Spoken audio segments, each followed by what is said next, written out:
ونقول المكونات الأساسية لأي جلسة كوتشنج في الحياة.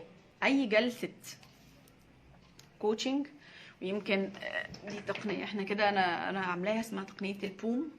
تقنية البوم دي بقول لك ان اي جلسة كوتشنج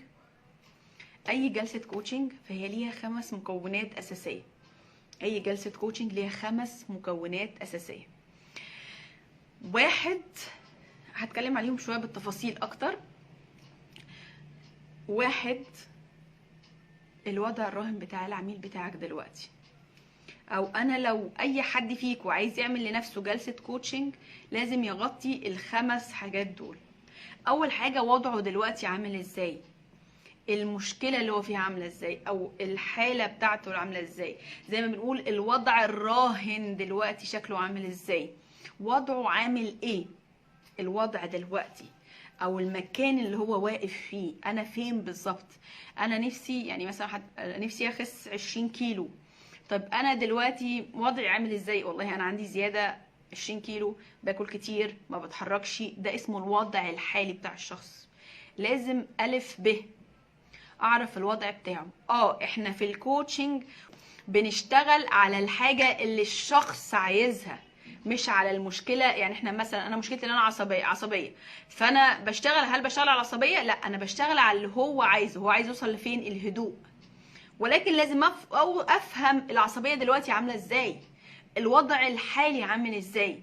فده رقم 1، الوضع الحالي. المشكلة اللي عندي دلوقتي او التحدي اللي موجود دلوقتي ده، المشكلة دي عاملة ازاي، المشكلة دي عاملة ازاي، المشكلة دي وضعي فيها ايه دلوقتي. فده المكون الاولاني. المكون التاني لجلسة الكوتشنج، عايز اروح فين، ايه الوضع اللي انا عايزه اوصل له، ايه النتيجة اللي انت عايزها، ايه النتيجة اللي انت عايزها، ايه اللي انت عايز تحققه. فاول حاجة بعرف الوضع دلوقتي عامل ازاي، وايه هو الوضع اللي عايز يوصل له. انا النهارده عصبي، عايز بكره ابقى هادي، عايزه ابقى هادي. انا النهارده وزني زايد 10 كيلو، انا بكره عايزه ابقى وزني اقل. انا النهارده عندي مشاكل وعلاقاتي مع الناس اللي حواليا مش متظبطه، عايز ان انا اظبط العلاقات دي. فالف ب بتعمل لحد جلسه كوتشنج لازم تعرف حالته دلوقتي عامله ازاي والحاجه اللي هو عايزها. طيب ده رقم 2. 3 الدافع. ايه الدافع اللي بيحركه، في عنده دافع ولا لا، في عنده دافع حقيقي ولا لا. طيب احنا قلنا الوضع بتاعي عامل ازاي دلوقتي والنتيجة عاملة ازاي. عشان اتحرك من هنا لهنا لازم يبقى عندي دافع، لازم يكون دافع وفي دافع قوي. ده رقم 3.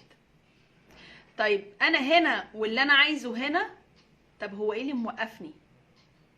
فلازم اتكلم عن التحديات، اعرف ايه التحديات للشخص اللي عند الشخص اللي مخليه مش عارف يطلع يوصل للحتة دي.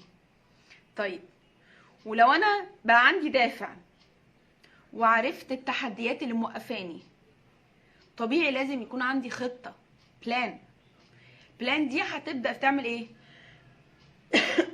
انا اسفة. البلان دي هطلع بيها، هي اللي هطلع بيها للوضع الحالي.